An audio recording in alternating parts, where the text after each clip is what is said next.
back up on her from the inside. She really had no reason to suspect her husband.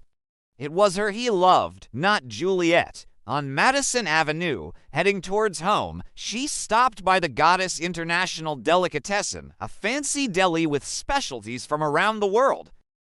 Goddess was one of her housewifely tricks, a little white lie she shared with a number of other moms in the neighborhood. A few dishes from here, heated up and paired with a salad, never failed to look like the perfect homemade meal whipped up by a magic mom.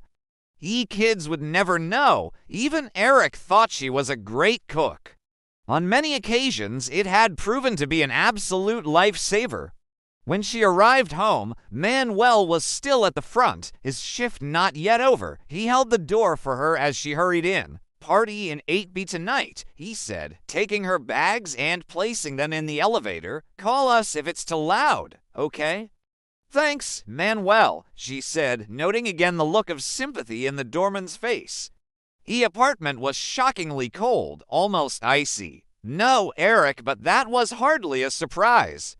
She went to the thermostat and turned up the heat. She wished she had time for a hot bath, but with the kids coming home early this afternoon, it would have to wait. Sarah carried the food down the long hallway to the kitchen and placed the bags on the marble counter. The kitchen felt stark and empty. She took out fruit from one bag and placed it in a big bowl. Color cheered up the lonely room, just a bit. She turned on the oven and poured herself a glass of Sauvignon Blanc. If the bath wasn't happening for now, at least this was. She touched the nameplate on her necklace, thinking again of her encounter in the park, of that mysterious handsome stranger who shared her love of the classics. What was his name? Lawrence. She remembered how her stomach had fluttered when he'd said her name. She had to admit, he was attractive, maybe even more so than Eric, if she was being honest. She checked the oven and looked at the clock, the kids any minute now. She looked at her phone, no messages or texts.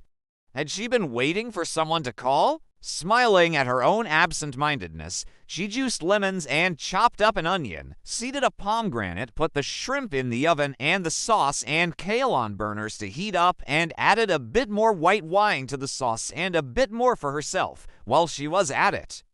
Even keeping up the illusion of domestic mastery held a certain charm for her. She heard the front door slam shut, followed by the sound of heavy bags dropping to the floor.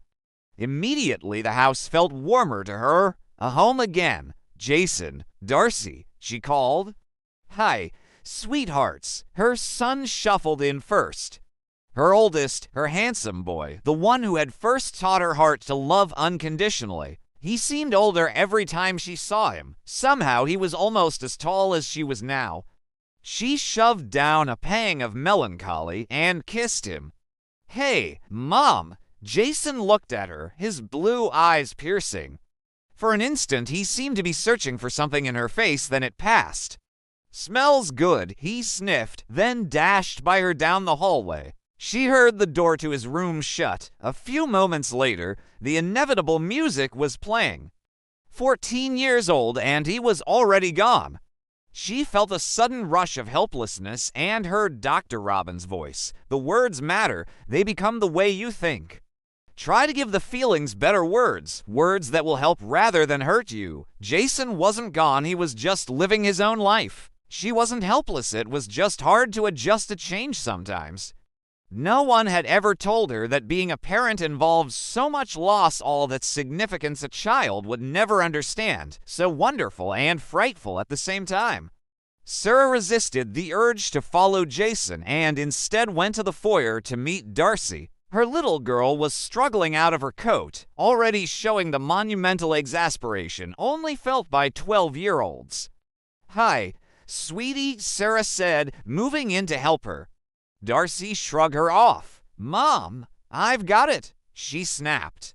Finally, getting through the zipper, she threw the coat down onto her backpack with a huff and smiled wearily. "Welcome home, princess." Sarah held her close, reveling in her daughter's still unresisting embrace. Preteen attitude had come with her.